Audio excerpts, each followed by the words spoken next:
Hello everyone, कैसे हैं आप लोग। आई होप आप सब लोग बहुत अच्छे होंगे। अभी तक हम लोगों ने 20 मॉडल यूज को बहुत अच्छे से बहुत ध्यान से समझा। अब हम लोग उसके आगे, अब चूंकि जैसे पहले ही बता चुके हैं आपको कि बैकबोन ऑफ इंग्लिश मिलने वाले हैं, जिनमें infinitive, gerund, participle, conditional, imperative, objective और एक्सक्लेमेटरी लेट को कहा जाता है। तो सबसे पहले उनके हमें पढ़ना है इन्फिनेटिव, जिरेंट और पार्टिसिपल। इसको समझने से पहले ये है क्या, इसको इंट्रोडक्शन समझना होगा। तो आइए आज हम लोग जो है इंट्रोडक्शन ही समझते हैं, इन्फिनेटिव, जिरेंट और पार्टिसिपल है क्या। बहुत ध्यान से देखेंगे, एक बार में आ जाएगा। इसके पहले मैं आपको वो सारी चीजें बताऊं। सबसे पहले हमें समझना होगा फिनाइट और नॉन फिनाइट वर्ब, ठीक है ना। फिनाइट वर्ब में होता है मुख्य क्रिया एंड नॉन फिनाइट में होता है स्वतंत्र क्रिया, वो आगे मिलेगा। सबसे पहले फिनाइट वर्ब देखना होगा। A verb that has the effect of tense and subject is called finite verb. मैं इसका मतलब भी लिखता हूं। वह क्रिया, आप मेरे साथ एक एक वर्ड अच्छे से नोट करते रहिए। मैं एग्जांपल दूंगा, एक एक वर्ड का मतलब समझाऊंगा, तब तो आ जाएगा ना। वह क्रिया जिस पर कर्ता व टेंस का असर पड़े। वह क्रिया जिस पर कर्ता व टेंस का असर पड़े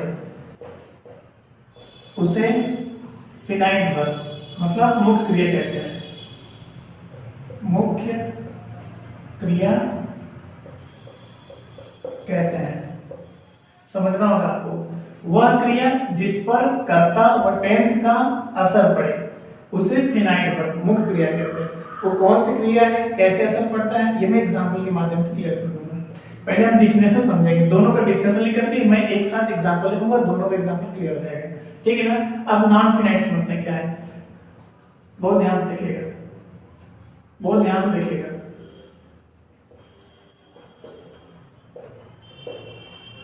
non finite verb, a verb वह क्रिया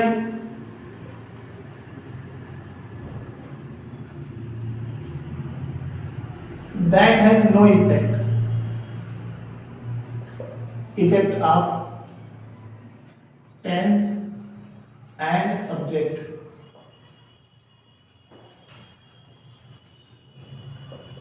is called non finite verb.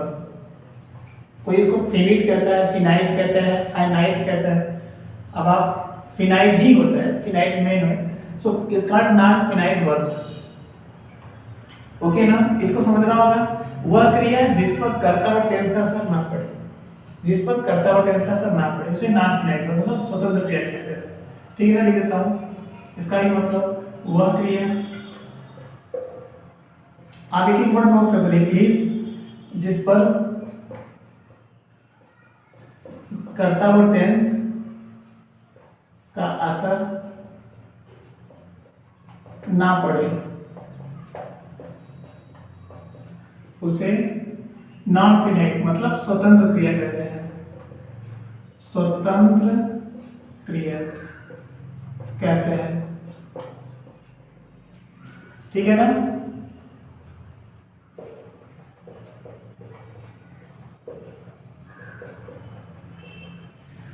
समझना होगा वो कौन सी क्रियाएं हैं, कैसे समझेंगे हम लोग, एग्जांपल के माध्यम से देखते हैं। अब एक एग्जांपल देंगे, ये फिनाइट और नॉन फिनाइट दोनों क्लियर हो जाएगा, ठीक है ना। मैं यहां से देता हूं, एकदम अच्छे से समझना होगा आपको।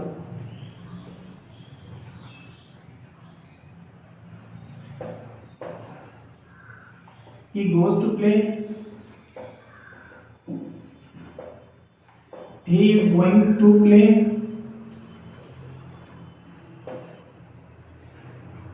he has gone to play,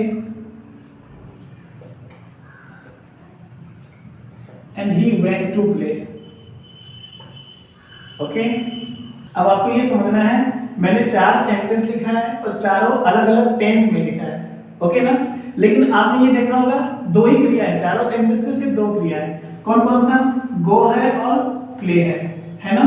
आपको इन डिफिनेशन के माध्यम से ये समझना होगा, पकड़ना होगा कि कौन सी फिनाइट वर्ब मुख्य क्रिया है और कौन सी नॉन फिनाइट स्वतंत्र क्रिया है। तो मैंने आपको बताया वह क्रिया जिस पर कर्ता व टेंस का असर पड़े, अब आइए इस पहले वाले सेंटेंस देखते हैं। ही गोज टू प्ले, मतलब गो एक ऐसी क्रिया है जिस पर कर्ता का भी असर पड़ा है और टेंस का भी असर पड़ा है। कैसे? कर्ता का असर देखिए, टेंस का असर इसलिए पड़ा है कि एक प्रेजेंट इंडेफिनिट टेंस में ही यस एंड यस लगती है, तो देखिए प्रेजेंट इंडेफिनिट टेंस का असर पड़ा है ना। और कर्ता का असर इसलिए पड़ा कि एक वचन कर्ता के साथ ही मुख्य क्रिया में यस एस लगता है।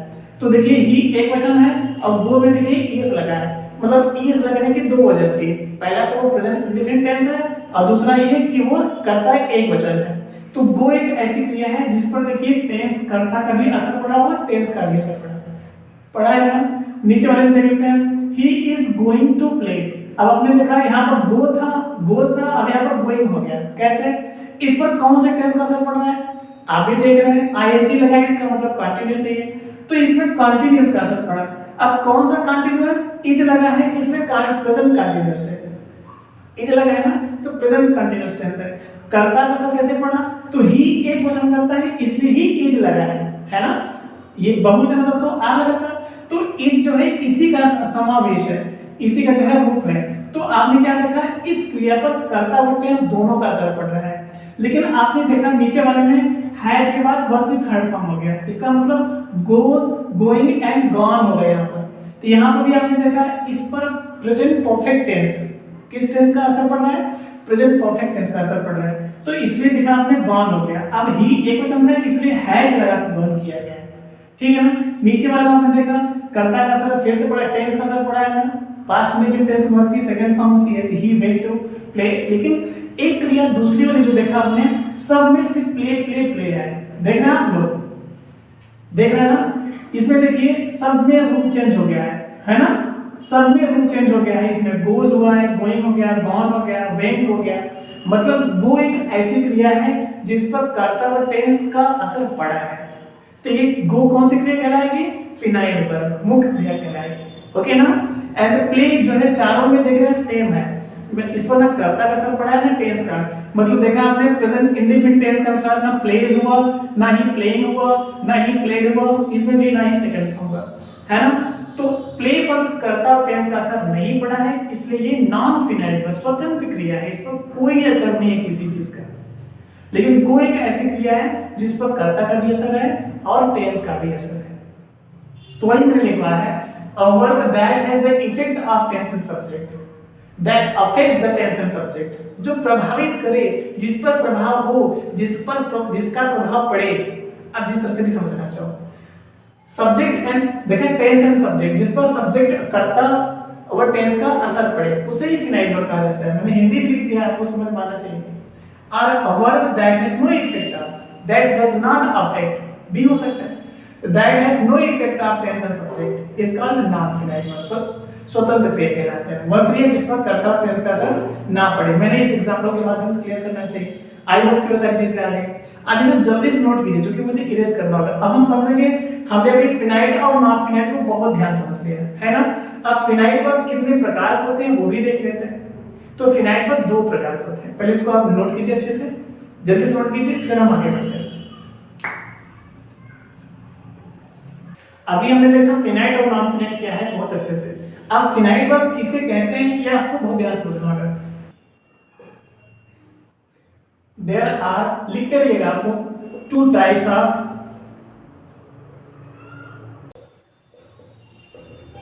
Finite verb, okay. तो दो ही प्रकार के फिनाइट वर्ब होते हैं। कौन कौन से? बहुत ध्यान से देखना। पहला है ट्रांजिटिव वर्ब,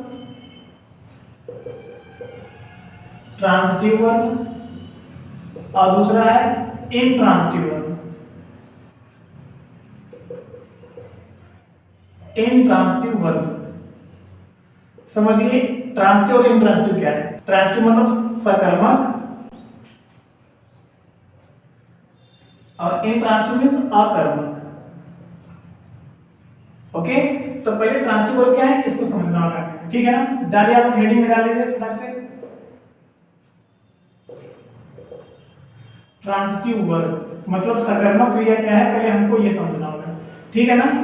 तो वह क्रिया, बहुत ध्यान समझिएगा, वह क्रिया जिसे पूर्ण होने के लिए, पूरा होने के लिए किसी कर्म ऑब्जेक्ट की जरूरत पड़े, उसे ही सकर्मक कहते हैं। स मतलब सही, कर्म मतलब ऑब्जेक्ट, जो ऑब्जेक्ट के साथ, ऑब्जेक्ट के बिना पूरा हो ही ना। मैं लिख देता हूं अ वर्ब, बहुत ध्यान से देखिएगा आप लोग, एक एक वर्ड को समझिएगा अच्छे से। अ वर्ब लिखते रहिए आप लोग भी, a verb that requires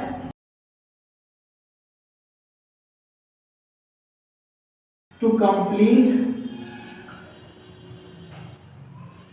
its sense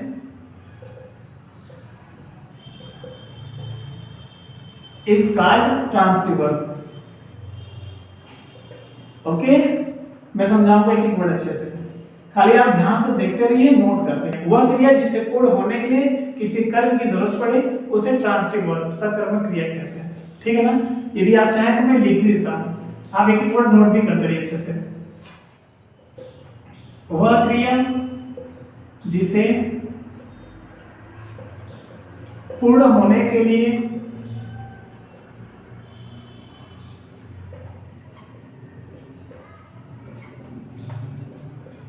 किसी कर्म की, कर्म मतलब ऑब्जेक्ट की, ओके ना, जरूरत पड़े,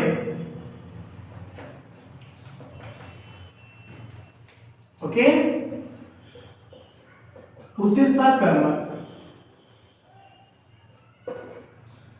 क्रिया कहते हैं। बहुत ध्यान से देखिएगा, एक एक वर्ड अच्छे से समझाने वाले हैं। इसका भी एग्जांपल दे देते हैं पहले, तब हम आगे बढ़ेंगे इन ट्रांसलेटिव वर्ड। पहले ट्रांसलेटिव एग्जांपल देखते हैं।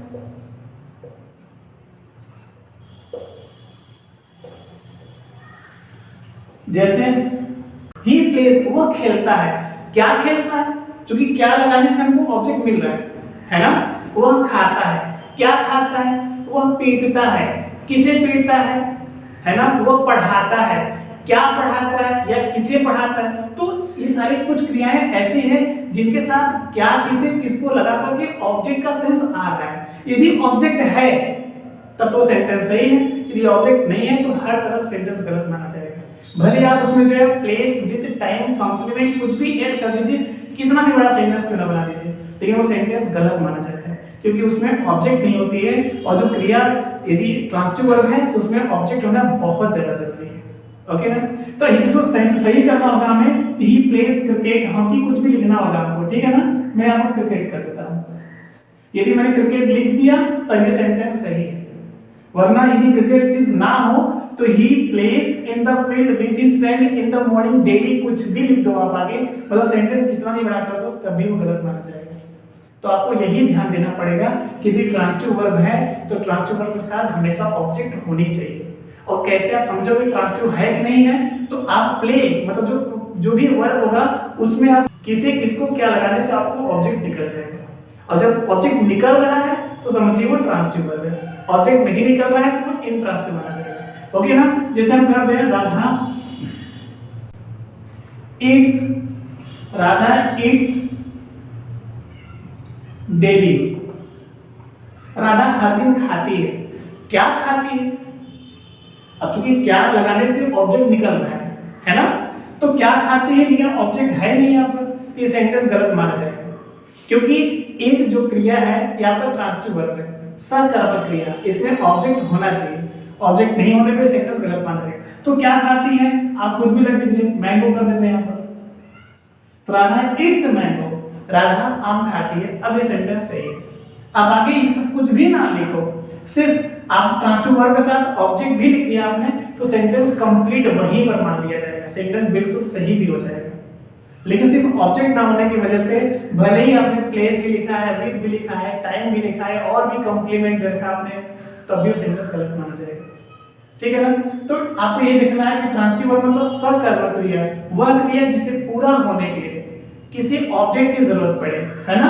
A verb that requires an object to complete its sense is called transitive verb, ठीक है ना। वह क्रिया जिसे पूर्ण होने के लिए किसी कर्म की ऑब्जेक्ट की जरूरत पड़े उसे ही ट्रांसिटिव वर्ब मतलब सकर्मक क्रिया कहते हैं। Is that clear?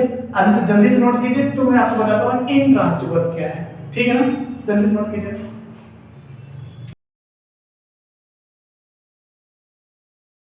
तो आइए अब इंट्रांसिटिव वर्ब देखते हैं बहुत ध्यान से। इसके पहले हमने देखा ट्रांसिटिव मतलब सकर्मक क्रिया, वह क्रिया जिसे पूर्ण होने के लिए किसी कर्म की जरूरत पड़े, किस तरह से निकालना होता है मैंने किसी किस को क्या लगा करके भी बता दिया, एग्जांपल के माध्यम से हमने समझा। अब इंट्रांसिटिव वर्ब समझते हैं। इंट्रांसिटिव वर्ब लिखते हैं यहाँ पर, इंट्रांसिटिव वर्ब, ओके ना, मतलब अकर्मक क्रिया। अकर्मक क्रिया क्या है? सेम चीज है, अ वर्ब लिखते रहिए आप लोग, एक एक वर्ब में बोल रहा हूं। अ verb that does not require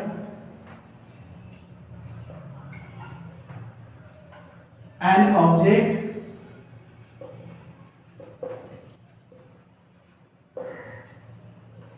to complete its sense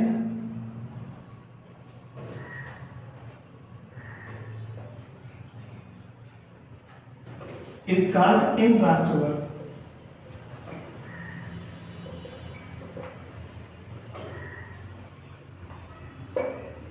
Hindi में लिखते हैं इसका, वह क्रिया जिसे पूर्ण होने के लिए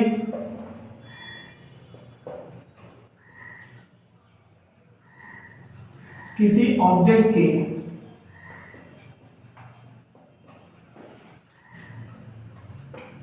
जरूरत ना पड़े, आवश्यकता ना हो, उसे अकर्मक क्रिया कहते हैं। ठीक है, समझना है आपको कि वह क्रिया जिसे पूर्ण होने के लिए किसी ऑब्जेक्ट की जरूरत पड़े ही ना, ऑब्जेक्ट ना भी हो चलेगा, सेंटेंस बिल्कुल सही हो माना जाएगा। ठीक है ना। अब आगे चीजें कॉम्प्लीमेंट देते हो तो अच्छी बात है, नहीं देते हो सिर्फ आप सब्जेक्ट और वर्ब लिख देंगे तो भी सही माना जाएगा। तो कौन सी क्रिया है हमको ये देखना होगा। चलिए एग्जांपल देखते हैं यहाँ पर।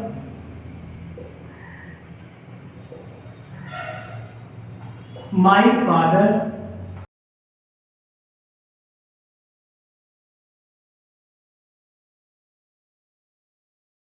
Sleeping in the room. समझ रहा होगा आपको, my father is sleeping in the room, मेरे पिताजी इज स्लीपिंग सो रहे हैं, इन द रूम कमरे में, मेरे पिताजी कमरे में सो रहे हैं। इसमें ऑब्जेक्ट नहीं है और ऑब्जेक्ट की जरूरत भी नहीं है। कैसे? हमें ऑब्जेक्ट निकालने के लिए किसे और किसको लगाना होता है, तो किसे किसको और क्या लगा करके हमको वर्ब पढ़ देना होगा। चलिए, मेरे पिताजी किसे सो रहे हैं, निकल रहा है ऑब्जेक्ट, मिला आपको। वे क्या खा रहे हैं, क्या कर रहे हैं, क्या पढ़ रहे हैं, तब तो निकल रहा है, मतलब एक ऑब्जेक्ट की जरूरत हो रही है वहां पर, लग रहा है ऐसा कि ऑब्जेक्ट हो सकता है।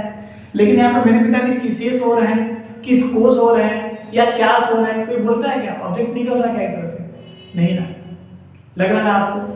चलिए, तो स्लीप जो क्रिया है आपका, ये इंट्रांसिटिव वर्ब है, अकर्मक है, इसके लिए कोई ऑब्जेक्ट की जरूरत नहीं है। यदि हम लिखते हैं माय फादर इज स्लीपिंग या सेंटेंस यहीं पे फुल स्टॉप कर दें तो भी वो सही माना जाएगा। अभी इन द रूम इज सन कुछ भी हो सकता है, आगे कॉम्प्लीमेंट आप बना सकते हैं, वो चलेगा। ठीक है ना, सेंटेंस सही माना जाएगा। चलिए,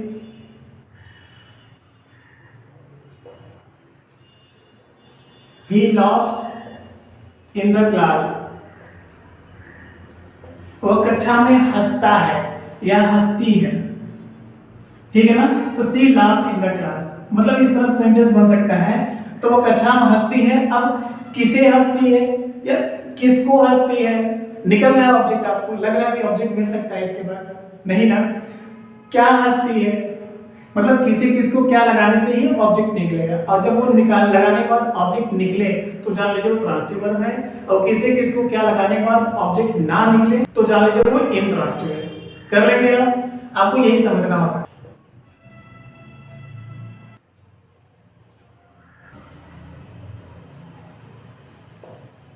देखिए, दे वीप एवरी डे, वे हर दिन रोते हैं।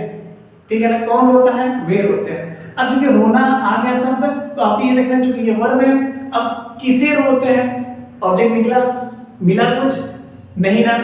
किसको रोते हैं, तब भी ऑब्जेक्ट निकला। वे क्या रोते हैं, तो अब कोई वस्तु तो होगी नहीं कि क्या रोएंगे, किसे रोएंगे, है ना। आपको बस यही देखना है कि जब किसी किसको क्या लगा करके ऑब्जेक्ट ना निकले तो वो इंट्रांसिटिव माना जाएगा। तो इस तरह से देखा आपने, मैंने 3 क्रिया लिखी, तीनों में आपको ऑब्जेक्ट की जरूरत नहीं हुई और सेंटेंस बिल्कुल सही है। आप दे वीप विद देयर फ्रेंड्स, या आगे आप कुछ भी बढ़ा सकते हैं सेंटेंस, है ना। टाइम प्लेस विद टाइम, आप कुछ भी लिख दीजिए आगे, कितना भी बढ़ाओ ना भी लिखिए, बस यहीं पर भी सेंटेंस कंप्लीट है। फुल स्टॉप कर देंगे यहीं पर तो भी सेंटेंस सही है, ठीक है। तो आप समझ जाएंगे। आई होप कि सारी चीजें आपको समझ में आ भी रही होंगी। अब इसे जल्दी से नोट कीजिए। अभी हमने क्या देखा, मतलब फिनाइट वर्ब दो प्रकार के होते हैं, ट्रांसिटिव और इंट्रांसिटिव, सकर्मक और अकर्मक। तो मैंने वो दोनों चीजें हिंदी में और इंग्लिश में डेफिनेशन दे करके, उसकी पहचान में करके, एग्जांपल भी दे करके समझाई। अब इसे नोट कीजिए। अब हम पढ़ेंगे नॉन फिनाइट वर्ब क्या है, ठीक है ना। जल्दी से नोट कीजिए, फिर हम आगे बढ़ते हैं। Thank you.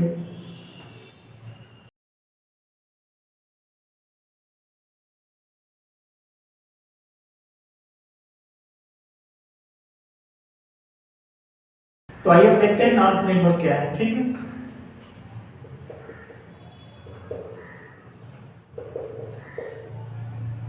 आप एक एक वर्ड लिखते हुए अच्छे से। नॉन फिनाइट वर्ब मींस क्या होता है, मैंने बताया पहले आपको, स्वतंत्र क्रिया। ओके, स्वतंत्र क्रिया मतलब वह क्रिया जिस पर कर्ता और टेंस का असर ना पड़े, वो बिल्कुल फ्री है। वो किसी भी वाक्य का सब्जेक्ट कर्ता भी हो सकता है, ऑब्जेक्ट कर भी हो सकता है, ओके ना, क्योंकि वो स्वतंत्र कहीं भी जा सकता है, आ सकता है। अब समझिए स्वतंत्र क्रिया क्या क्या है। There are 3 types of non finite verb. देखिए आप लोग भी लिखते रहिए। There are 3 types of non-finite verb. Okay, अब 3 प्रकार के non-finite verb स्वतंत्र क्रिया होते हैं। वो कौन कौन से हैं? सबसे पहले देखिए आप, इंफिनिटिव क्या है, INFINITIVE, इंफिनिटिव। उसके बाद दूसरे नंबर पर आता है जीरेंड, GERUND, ओके, GERUND। और तीसरे नंबर पे आता है पार्टिसिपल, PARTICIPLE। तो आपने देखा स्वतंत्र क्रिया भी 3 प्रकार का होता है, इंफिनिटिव, जेरेंड और पार्टिसिपल, ठीक है ना। एक एक स्टेप में आपको बहुत अच्छे से समझाने वाला हूं, क्योंकि हमने आपको बताया था कि ये बैकबोन ऑफ इंग्लिश माना जाता है, मतलब बहुत ज्यादा इंपॉर्टेंट है ये आपके लिए। तो बहुत ध्यान से समझना होगा आपको। इंफिनिटिव, जेरेंड के मैं रूल अच्छे समझाऊंगा, पार्टिसिपल को भी देख लेते हैं। तो यदि हम इसको समझाना चाहें, आप इसे समझिए। देयर आर 3 टाइप्स ऑफ, इसको भी नोट कर लीजिए आप लोग, क्योंकि आज फंडामेंटल दे रहे हैं, इंट्रोडक्शन कंप्लीट हो जाना चाहिए। So there are 3 types of participle. Okay, note करते रहिए। There are 3 types of participle. Participle भी 3 प्रकार होता है। पहला कौन सा है इसमें देखना होगा आपको। पहला है प्रेजेंट पार्टिसिपल,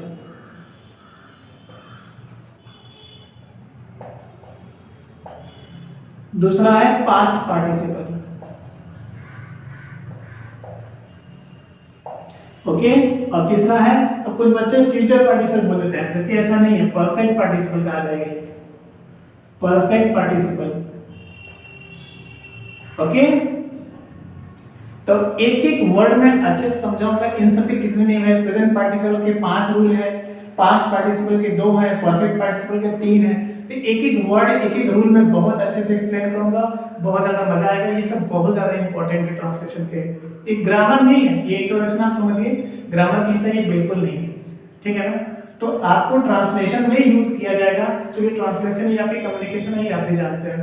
बहुत ध्यान से समझना होगा आपको। आई होप कि आज फिनाइट और नॉन फिनाइट आप बहुत अच्छे से समझ चुके हैं, ठीक है। तो मिलते हैं कल। हम लोग जो है सबसे पहले पढ़ेंगे इन्फिनिटिव, जो पहला क्लास आपका होगा वो इन्फिनिटिव का होगा, उसके बाद जेरेंड, फिर पार्टिसिपल के एक एक स्टेप में एक एक रूल वाइज समझाता है चला जाऊंगा। ये आपके लिए कुछ नया मिला तो प्लीज जल्दी से इसको नोट कर लीजिए, और हम मिलते हैं बहुत जल्द एक नए वीडियो के साथ। बहुत ज्यादा मजा आने वाला है। अपना पूरा ख्याल रखिएगा।